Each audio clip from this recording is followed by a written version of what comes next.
Welcome to key colours.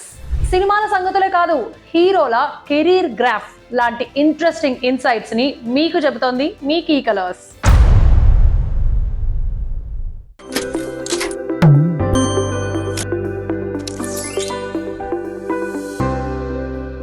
వచ్చిన ప్రతివాడు time వస్తుంది అనుకుంటాడు, టైం తెలుస్తుంది అంతే. నితిన్ ఒక మంచి బ్యాక్గ్రౌండ్ ఉండి, ఇండస్ట్రీలో సపోర్ట్ ఉండి, పవన్ కళ్యాణ్ అభిమానిగా కూడా ముద్రపడినటువంటి హీరో.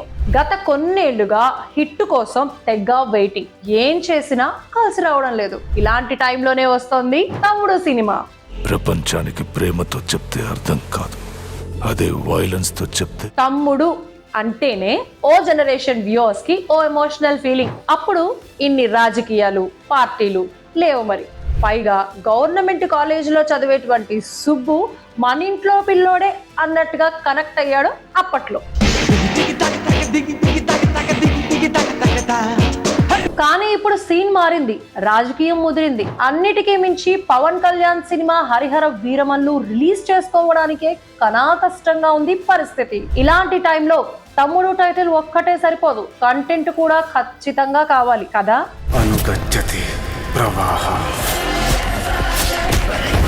మరి సినిమాల సెలక్షన్ లో ఇబ్బంది పడుతూ నమ్మి తీసిన రాబిన్ హుడ్ లాంటివి కూడా అడ్డంగా తన్నేసి ఏం చెయ్యాలో తెలియని సిచ్యుయేషన్ లో ఉన్న నితిన్ కాన్ఫిడెన్స్ అంతా ఇప్పుడు దిల్ రాజు మీదే. ఎందుకంటే దిల్ రాజు పికింగ్ మీద ఇండస్ట్రీలో అంత నమ్మకం. మరి పైగా వకీల్ సాబ్ డైరెక్టర్ అనే క్రేజ్ కూడా కాస్తో కూస్తో ఈ సినిమాకు బజ్ తెస్తోంది. ఎంత దూరం వెళ్ళినా ఆమె నేను తమ్ముడు ఒప్పుకోదు.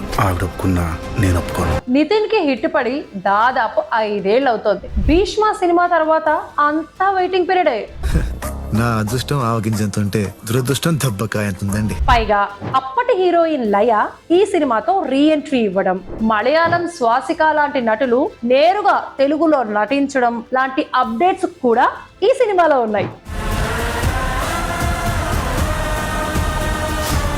పైగా దిల్ రాజు అన్న మాటతో నితిన్ మాత్రమే కాదు, ఓవరాల్ ఇండస్ట్రీ మొత్తం కూడా ఆలోచనలో పడింది.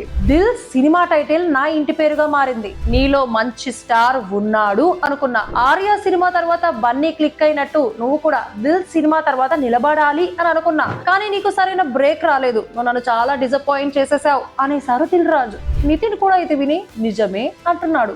ఆర్య సినిమా చేస్తున్నప్పుడు బన్నీని, దిల్ సినిమా చేస్తున్నప్పుడు నిన్ను ఫ్యూచర్ స్టార్స్ అని ఊహించా. కానీ నువ్వు ఆ మార్క్ అచీవ్ చేయలేకపోయావు. నిజానికి తండ్రి మాత్రమే కాదు, ఫ్యామిలీ మొత్తం సినిమా ఇండస్ట్రీలోను డిస్ట్రిబ్యూషన్ లోనూ ఉంది నితిన్ కి. పైగా శ్రేష్ఠ మూవీస్ తెలుగులో రిలీజ్ చేసిన కమల్ హాసన్, విక్రమ్ లాంటి సినిమాలు కనక వర్షం కురిపించాయి. కానీ నితిన్ కెరీర్ లో మాత్రం ఆ ఊపు రాలేదు, కనిపించలేదు.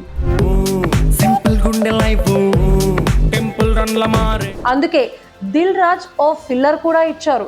బలగం ఫేమ్ వేణు నితిన్ తో తీస్తున్న ఎల్లమ్మ బ్లాక్ బస్టర్ కరువు తీర్చేలా ఉంటుంది అంటున్నారు. ఈ మధ్య దసరా, పుష్ప, పెద్ది ఇలా అన్ని రస్టిక్ లుక్ తో వచ్చినవి వస్తున్నవే కదా.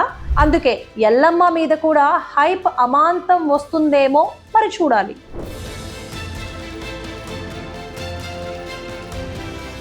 మనలో చాలా మంది కాలేజ్ డేస్ లో ఉండగా జయం, దిల్ లాంటి హిట్స్ తో మనల్ని ఎంటర్టైన్ చేసిన నితిన్ మళ్ళీ ట్రాక్ మీదకి రావాలని, డిఫరెంట్ బ్యాక్గ్రౌండ్ కనిపిస్తున్న తమ్ముడు సినిమా ఆడాలని నేనైతే మనస్ఫూర్తిగా కోరుకుంటాను. మరి మీరేమంటారో కమెంట్స్ లో చెప్పేసేయండి. Don't forget to subscribe key colours and this is key colours for you.